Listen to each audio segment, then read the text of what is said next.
नमस्कार। आज मैं आप सभी लोगों को ऑर्गेनिक केमिस्ट्री से एक बहुत ही महत्वपूर्ण कंपाउंड लेकर उपस्थित हूँ, जिसे हम एस्टिक एसिड के नाम से जानते हैं। एस्टिक एसिड यूपी बोर्ड परीक्षा के दृष्टिकोण से कक्षा 10 व कक्षा 12 दोनों के लिए बहुत ही महत्वपूर्ण प्रश्न है। तो आइए हम सभी लोग एस्टिक एसिड के विषय में जानते हैं। एस्टिक एसिड को हम एथेनोइक एसिड के नाम से भी क्या करते हैं, जानते हैं। एस्टिक एसिड सिरके के रूप में प्राचीन काल से ही प्रयोग में लाया जाता है। आप सभी लोग जानते हो, सिरका हमारे भोजन का एक दैनिक अंग होता है। सर्वप्रथम सन 1786 में लेओसिए ने इसे एथिल अल्कोहल के ऑक्सीकरण से प्राप्त किया था। तो आइए हम सभी लोग सिरके के विषय में या एस्टिक एसिड के विषय में हम लोग डीप से जानने का प्रयास करते हैं। एस्टिक एसिड का अणुसूत्र जो होता है CH3COOH होता है। एस्टिक एसिड में कार्बोक्सिलिक समूह होता है, single bond COOH। Single bond COOH को हम कार्बोक्सिलिक समूह के नाम से क्या करते हैं, जानते हैं। आइए हम सभी लोग एस्टिक एसिड की संरचना देखते हैं। C single bond H, single bond H, single bond H, single bond C, double bond O, single bond OH। तो इस तरह से ये इसकी संरचना होती है। इसका IUPAC नाम देखते हैं। एक 2 कार्बन है, 2 कार्बन के लिए वर्ड रूट एथ यूज करते हैं।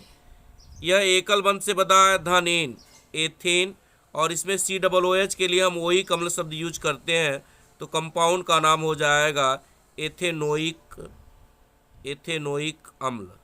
इसका जो IUPAC नाम हो जाएगा, इसका IUPAC नाम क्या हो जाएगा, एथेनोइक अम्ल या एथेनोइक एसिड।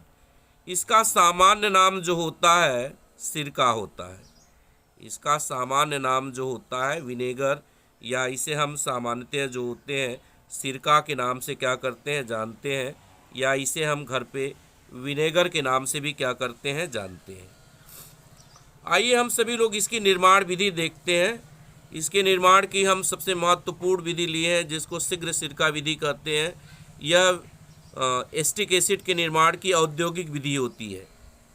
यह एस्टिक अम्ल के निर्माण की बहुत ही महत्वपूर्ण विधि होती है, जिसमें गन्ने के सिरे या एथिल अल्कोहल को माइक्रोडर्मा एसिटी जीवाणु की उपस्थिति में, माइक्रोडर्मा एसिटी जीवाणु क्या होता है, यह एक प्रकार का जो होता है एंजाइम होता है, या एक प्रकार का जीव किंड होता है जो वायुमंडल में पाया जाता है।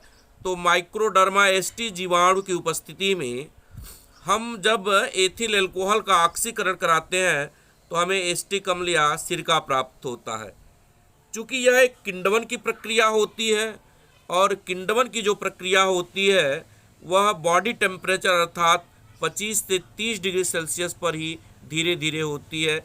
जैसे सिरके का निर्माण जो होता है लगभग 20 से 25 दिन में धीरे धीरे होता है, बॉडी टेम्परेचर पर, ह्यूमन टेम्परेचर पर इसका निर्माण होता है। तो आइए हम सभी लोग इसकी निर्माण विधि का समीकरण देखते हैं। CH3CH2OH, CH3CH2OH, यह क्या है, इसे हम सामान्यतः जो होते हैं एथिल अल्कोहल कहते हैं। इस एथिल अल्कोहल का हम क्या करा देंगे, ऑक्सीकरण कराएंगे। ऑक्सीकरण की प्रक्रिया हम सभी लोग जानते हैं नवजात ऑक्सीजन की उपस्थिति में होती है, और यहाँ पर माइक्रोडर्मा एसिटी जीवाणु, माइक्रोडर्मा एसिटी जीवाणु, एसिटी जीवाणु, यह माइक्रोडर्मा एसिटी जीवाणु जो होता है यह जीवकिंड का कार्य करता है। एक तरह से एंजाइम उत्प्रेरक का काम करता है, जो एथिल अल्कोहल को किसमें ऑक्सीकृत कर देता है, CH3COOH में ऑक्सीकृत कर देता है, और साथ ही साथ हमको क्या प्राप्त होती है, जल प्राप्त होती है। तो इस तरह से एथिल अल्कोहल का ऑक्सीकरण माइक्रोडर्मा एसिटी जीवाणु की उपस्थिति में कराने पर हमको क्या प्राप्त होता है, एसिटिक अम्ल प्राप्त होता है, या हमको एथेनोइक एसिड प्राप्त होता है, हमको सिरका प्राप्त होता है। आइए हम इसकी क्रियाविधि देखते हैं। क्रियाविधि क्या होती है? जो हम चित्र बनाते हैं वही हमारी क्रियाविधि होती है। तो चूंकि हम इस वीडियो में आपको डीपली क्रियाविधि नहीं लिख रहे हैं, लेकिन जो बोल रहे हैं वही हमारी क्या है? क्रियाविधि है। तो क्विक विनेगर प्रोसेस द्वारा या शीघ्र सिरका विधि द्वारा एसिटिक अम्ल का निर्माण करने के लिए हम लकड़ी का एक फीता लेते हैं। यह सछिद्रित फीता होता है। लकड़ी का एक सछिद्रित फीता, फीता मतलब एक बर्तन लेते हैं जिसमें हम ऊपर से डाइल्यूट एथिल अल्कोहल इसमें डालते हैं।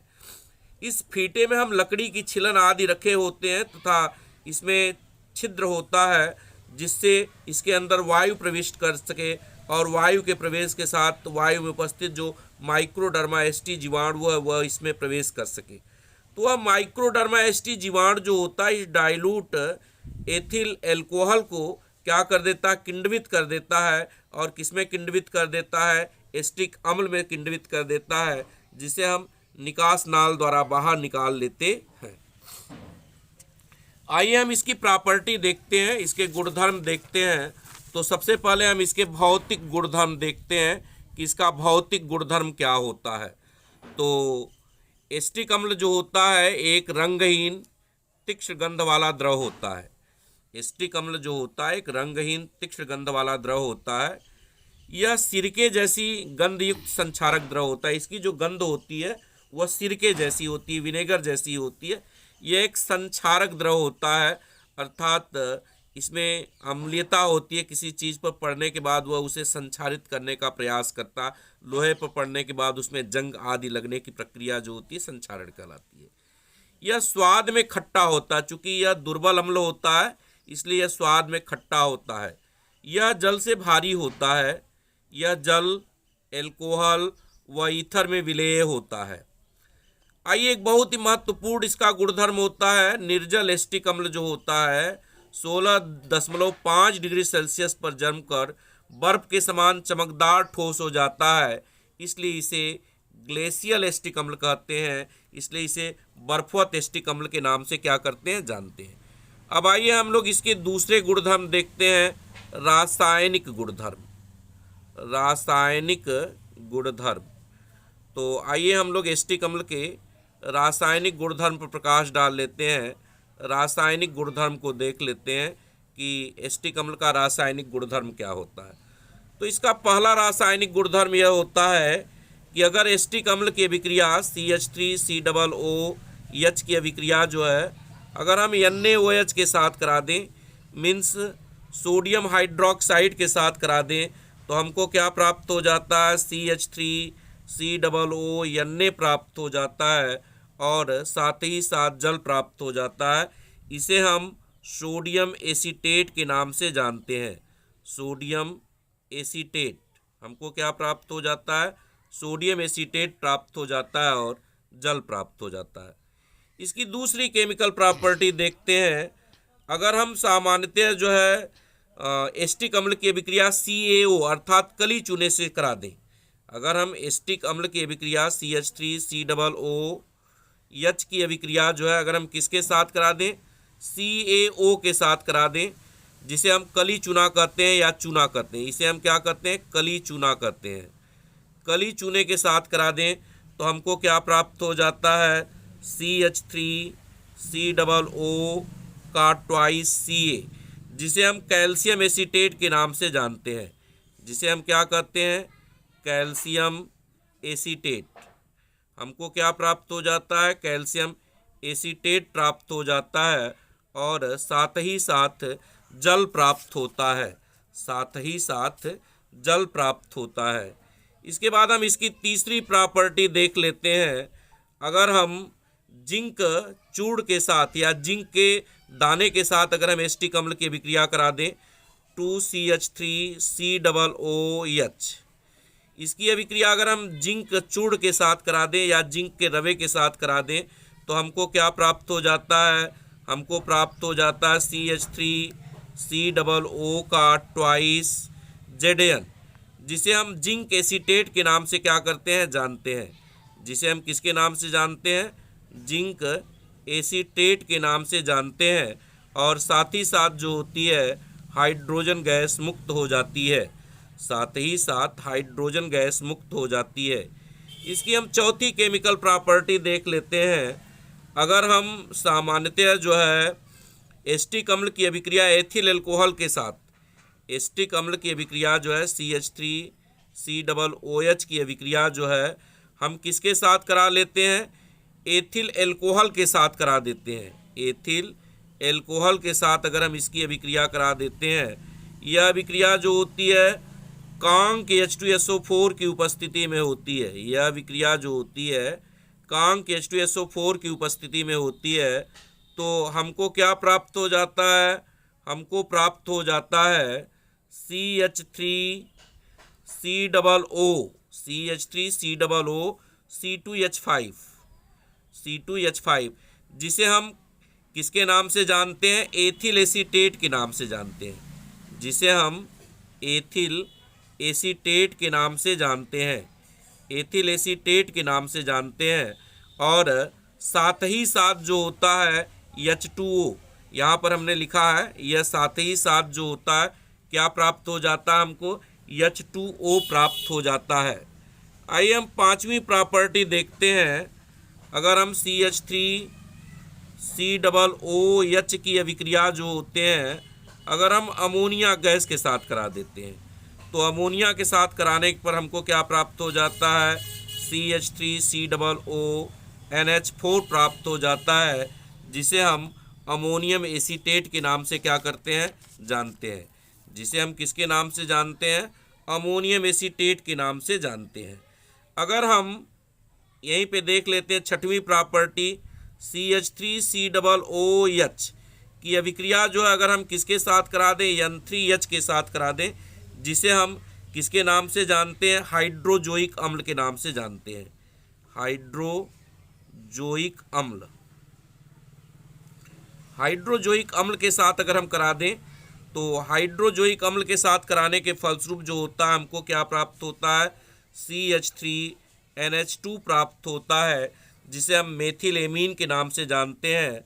साथ ही साथ कार्बन डाइऑक्साइड व नाइट्रोजन गैस प्राप्त होती है। साथ ही साथ कार्बन डाइऑक्साइड व नाइट्रोजन गैस प्राप्त होती है। आइए हम अंतिम केमिकल प्रॉपर्टी देख लेते हैं।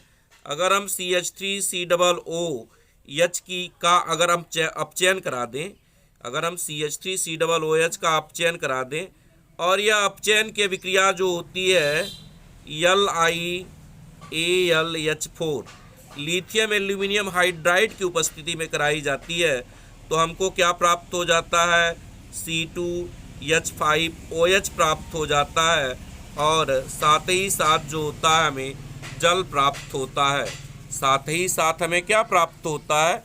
जल प्राप्त होता है। आइए हम लोग इसका उपयोग देख लेते हैं कि एसिटिक एसिड का हम किन किन क्षेत्रों में उपयोग करते हैं। तो प्रयोगशाला में अभिकर्मक के रूप में हम इसका उपयोग करते हैं। सिरके या अचार बनाने के रूप में हम इसका उपयोग करते हैं। औषधियों के निर्माण में इसका उपयोग किया जाता है। एस्टर तथा एसीटोन बनाने में हम इसका उपयोग करते हैं। रेजिन तथा सेलुलोज बनाने में इसका प्रयोग करते हैं। प्लास्टिक के निर्माण में भी इसका प्रयोग करते हैं। और रबर के स्कंदन में भी इसका क्या किया जाता है? प्रयोग किया जाता है। धन्यवाद। आप सभी लोगों से निवेदन है कि आप इसे अच्छे ढंग से तैयार कर लें, इसे अपनी नोट्सबुक पर लिख लें, इसका स्क्रीनशॉट ले लें। यह बोर्ड की परीक्षा के लिए बहुत ही महत्वपूर्ण है। अगर आप हमारे चैनल पर नए हो तो हमारे चैनल को लाइक शेयर और सब्सक्राइब करना ना भूलें। धन्यवाद।